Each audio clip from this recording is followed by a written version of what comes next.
My name is Roseline Byanyiko-Ikilama. I'm a big sister to Alex Abesadu Byanyiko. It's my delight and pleasure to be at this book presentation today, Sunday, the 12th of June, the year 2022. Besadu is a younger brother, like I mentioned earlier on.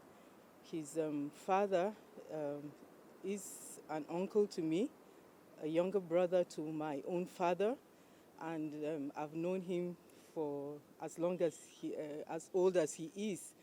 And I remember far back, Besadu growing up, and we're all together as children moving around, and I remember him having some challenges with his education. I have memories of when he had some difficulties, staying in school, and I have memories of when my father would call him and encourage him and tell him the importance of education. He would tell him that as parents, they had nothing to offer or to give us more than education. And I saw Besadu as a very talented person. I remember in those days when growing up, Besadu would have these books that they would draw, kind of like comics. He would draw and have stories. He was very good in drawing. That was one thing I still remember about him, with his other siblings, his other younger ones. But he in particular, at a point he was struggling with what to do in life, and I guess he went through a lot of challenges at the time. He didn't really even want to go to school, but God being merciful, with the encouragement he got from my father in particular and other relations, Besadu was able to further his education, and today I am delighted. I am so proud of Besadu.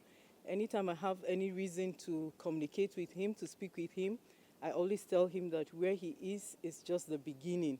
I always encourage him, and I tell him that he's going to go places where even our parents have not gone.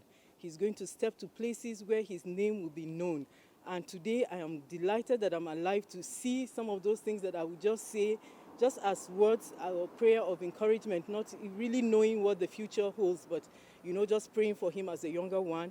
I'm delighted to see that today we're seeing the beginning of those good tidings ahead. And it's my desire that he would not look back, but he would continue to stand strong and aspire for greater things. God has given him the talent, the skill, the intelligence, knowledge. Everything comes from God Almighty. God gives us all those things for us to use, so that when he calls us, we go empty. We are not supposed to hold back to anything, any gift that God has given us. It is my desire that he would explore even more and do exploits to the glory of God, his maker. I'm delighted to be here, and I pray that everything will be successful, and that as people read this book, Beautiful Thief and other stories, they will pick up things that will help them in life. There are stories, but sometimes they could be real life stories, kind of, because you'll be surprised you discover that some people will have faced some similar experiences to what he's talking about in the book. So when you read this kind of literature, you're supposed to pick positive things that will help you in life, and for you also to be able to mentor others even as they also make their impact in life.